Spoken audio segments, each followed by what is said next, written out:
says here, until I make this choice to accept what it is that I can do and only I can do, which is the healing of my own mind. It says what? I am the slave of time and human destiny. You know, time is mentioned a lot in the Course, but human destiny is not. It is not mentioned much in the Course. It doesn't, we think that we have a destiny. We think, that there's something we've got to do.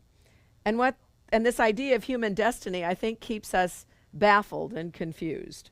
And also sometimes just perplexed in, well, I'm destined to do this. I am destined to repeat this. I am destined to continue, blah, blah, blah, blah, blah. And what this is saying is time and human destiny until you make the choice to awaken to the truth.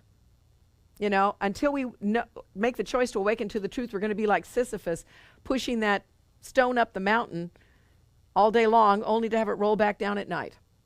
And that's what we're going to feel.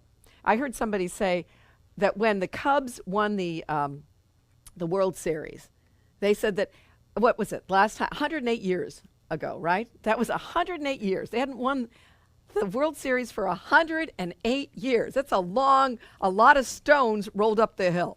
And they equated the Cubs to Sisyphus.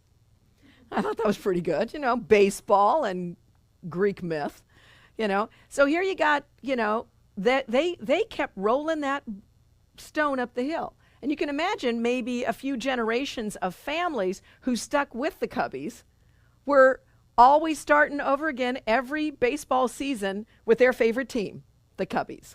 We're gonna roll it up with those Cubbies. So when they finally won, it was so great. But you know what? They still had fun even when they didn't win. Because it was the process of the journey for them for 108 years. How many of us can imagine that? So I think to myself the same thing for us. What do you feel like you get up every day and roll the stone up yet again?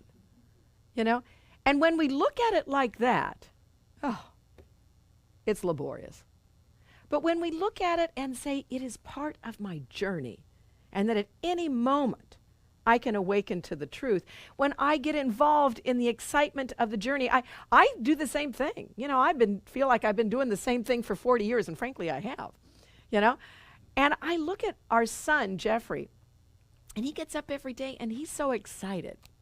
I keep thinking, oh, stay that way. Oh, stay that way. And I think that's so great. But you know what? When I see him like that, sometimes I'm in my depressed mode and I go, oh, stay that way, like you're going to lose it. But there are other times I go, no, you're exactly right. Children in many cases are so much more in the present than we are. And when they're in the present, they know that it is the journey. Just like those fans who went to see the Cubs for 108 years and still enjoyed being fans of it. They didn't give up. It became a generational thing, right? Fathers passed it to their sons, and the sons passed it to their sons. And it was an exciting journey. I love the shots of the grandpa sitting in his chair. I don't know if you saw any of those on the news when the Cubs won, and he's going, and they have this little shot of him, and he's going, whoa, he's like rolling back and forth in his chair. He just couldn't believe it. Imagine he went to the Cubs with his father, And you think about this, that they didn't get discouraged. Oh, now maybe there were, you probably might say to me, oh yeah, but there were other fans who did get discouraged. Well, maybe so, but we're not focusing on them. And they don't make fun experiences for us. It's not really fun to be around people that are just Debbie Downers, right? But the people who show us that excitement and that zest for life, why is it we kind of like hearing those stories or being around them? Because they remind us of something inside of us. Maybe something we've lost a little of that spark of. And yet we can find it too. So I think about that. A slave of time and human destiny for 108 years. And yet they could awaken. So why can't we? But when I am willing and gladly go the way my Father's plan appointed me to go, then I will recognize salvation is already here, and not someone else's way, the way I am appointed. And this is where we get stuck sometimes. We go, well, I guess I need to be spiritual, so I should be like them. And we don't fit into their mold. Or I should act like that person, and we can't fit into that mold. We have our own way to awaken. We have our own way to experience life. Doesn't mean people can't give us a few tips and, kind of maybe give us a little bit of that light that helps us to remember the light in us. But their way is never going to be our way. Our way is going to be unique to us. No doubt about it. If you've ever raised kids, you can't make them do what you did. They're going to do what they do. They're going to figure out their own way to do it.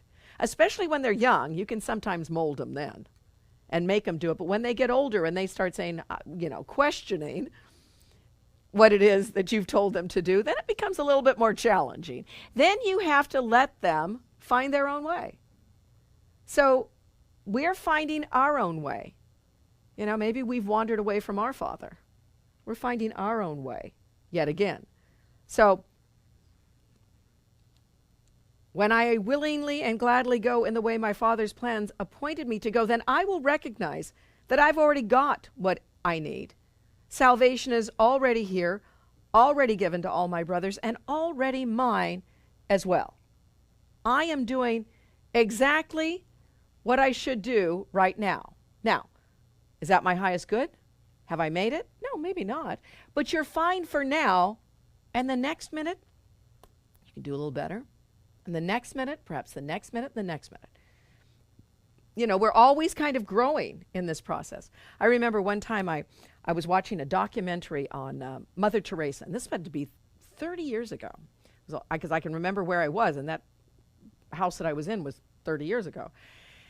And this reporter was following around Mother Teresa in Calcutta and all of her work, and this was a young woman, and Mother Teresa was not, even 30 years ago, wasn't young. And all the work that she was doing in these devastating areas. And this reporter at the end kind of this documentary she was doing said, I just could never do what you do. You're just amazing. I could never. And it was almost guilt inspiring. You could almost feel that the girl was acting like, I'm beneath you. I could never do it. And Mother Teresa looked at her and she said, that's why you're not doing it. And I always was so impressed by that. It wasn't about guilt inspiring. It's like, you're doing your thing, I'm doing my thing. And the reason why you could never imagine yourself doing it, that's why you're not doing it. I see myself doing this. You can't look to somebody else to think, oh, I couldn't do what they, yeah, you're exactly right. You can't do what they do.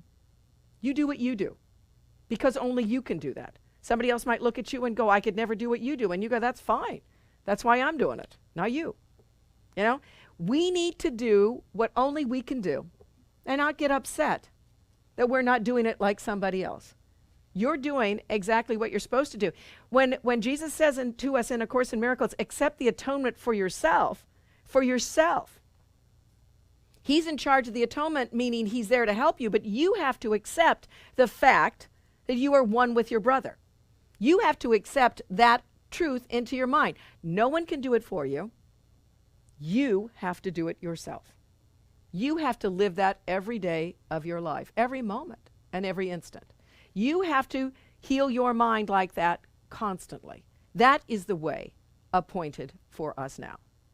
And so then you get this beautiful prayer at the end that says, Father, your way is what I choose today. What a great commitment.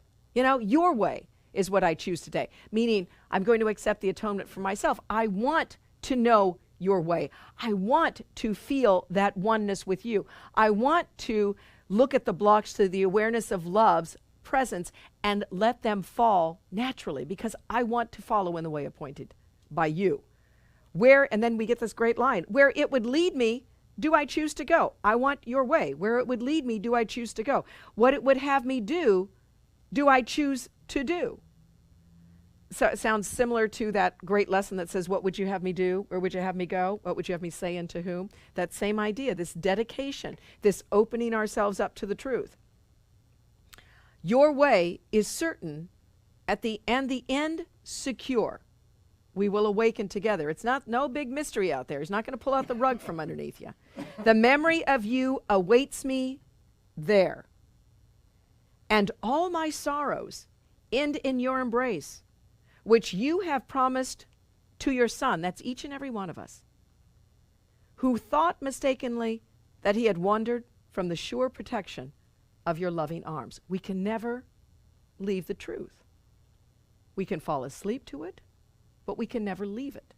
I often think, have you ever had your hand fall asleep, woke up from sleeping and your hand's asleep? Isn't that a terrifying you get, and it's just, the thing is dead. I mean, you got to have somebody pick that thing up. It's just dead. But is it? Not dead. It's asleep. We've cut the blood circulation off to it. So it's not working right now. It's a part of the body that you know how it's supposed to work, but it's not working. And then as you begin to wake it up, how does it feel? Hurts. Hurts, doesn't it? Yeah. Oh my gosh. If it's really asleep and it gets prickly, it really hurts. It can just be kind of painful as it begins to wake up. But you know it's going to wake up. And then when it wakes up, it's back to doing what it was supposed to do all the time. Well, isn't that kind of a good metaphor for us?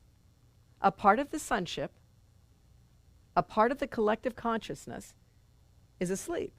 You might think Jesus is awake, but part of the conscious body, let's say, the body of Christ, which could be us, is asleep. And as it begins to awaken, it can be disorienting to us, can't it? A little odd. How will I handle this? How do I respond to this? What do I say? What do I do? And sometimes it can seem a little painful in that process. But what we know is we will awaken. And when we do, everything works okay. And you kind of forget the pain, don't you, after it all wakes up? It goes pretty fast. But that's the same with all of us. We're waking up. We've fallen asleep to our reality. It's only a part of us. It's not the truth about us. The truth is this arm or whatever's fallen asleep is going to wake up. It can be a little bit troublesome as it is awakening, but it will awaken. And when it is, we've returned to the sure protection of your loving arms, of your loving consciousness. We can do that at any moment we choose. But for most of us, it is a process. And that's why you have the workbook lessons. And that's why we do them, is so that we can begin to wake up.